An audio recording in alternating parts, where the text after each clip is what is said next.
All right, here we go. Digital World Acquisition Corporation, the topic of the entire town and the entire stock market after Trump says, yeah, we're taking Trump Media public through a merger with a SPAC. Here's what we're going to discuss in this video, guys. Yeah, what on earth just happened?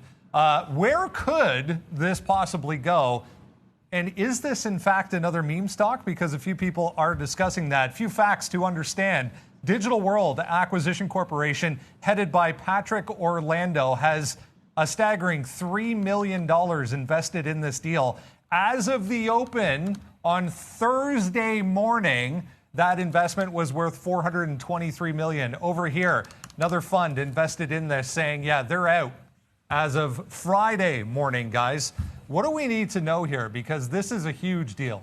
Yeah, checks price action today, based on the price I'm looking at this particular moment shooting the video, that 420 is about $3.2 billion for them. So congratulations to them.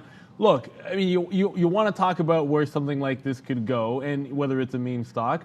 If they create a platform, just going to throw it out there, Twitter is a $60 billion market cap, right? So if you run the math, if it becomes the same as Twitter, that'd be $2,600. If it becomes a tenth of Twitter, that could be $260. And again, you can just start doing those types of calculations depending on the success of it. So the sky ends up being the limit, and you can take all the politics you want out of it, and we're here to talk numbers in dollars and cents and trading. And if you look at GameStop as to whether it's a meme stock, even if, like, the simple fact that people want to buy and hold something and believe in it, you see what that can happen with GameStop. You can throw all the fundamentals out that you want here. Ultimately, it's still holding up at 180 when it originally broke out at the $20 range, if we're being honest about ourselves, and then a secondary breakout at 40. Those levels got rechallenged and they held. In this regard, those similar levels are like 15, 20 yesterday and 40 in the afternoon. So if you start holding things like that, that's still a tremendous return. And then you've seen what happened to GameStop. It's still probably 3 or 4 times higher than people expected it could be at this point.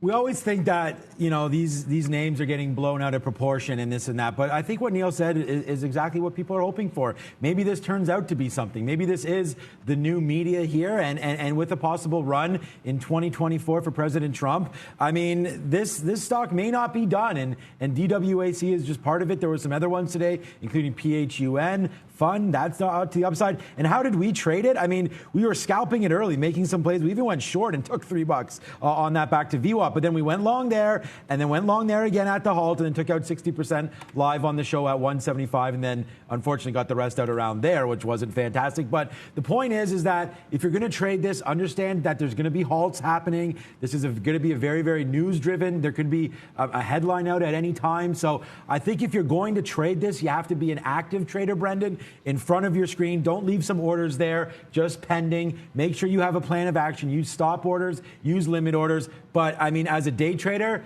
this was definitely my, couple great days for Neil and myself and the traders here on TraderTV.Live. So I think DWAC is hot for the next little while, and let's just keep on trading, guys. 22.77 million share free float, guys. What do we need to understand as far as, the technicals here? Because the move we saw on Friday morning had a lot to do with that.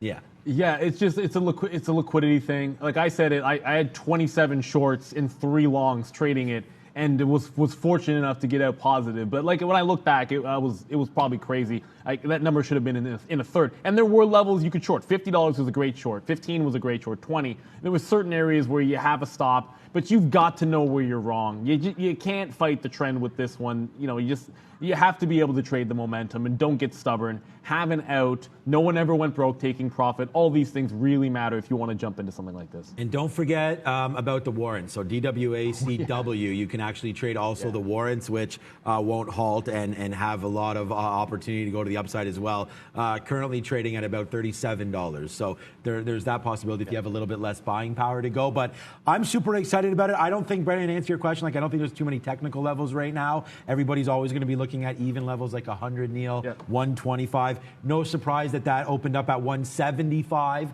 and then came right back to the downside, now resting at about $100. So, keep in mind, and I just think stay active, traders. If you're on this name, don't leave your keyboard. Make sure you're filled. Get your trades. Look out for shortable shares as well. And this should be a fun ride for a while. Digital World Acquisition Corporation making SPACs great again. Can't avoid that action and the volume, guys. Here's Miss V. Hey guys, thank you for this great explanation. Dear viewers, please subscribe to this channel to see more great videos.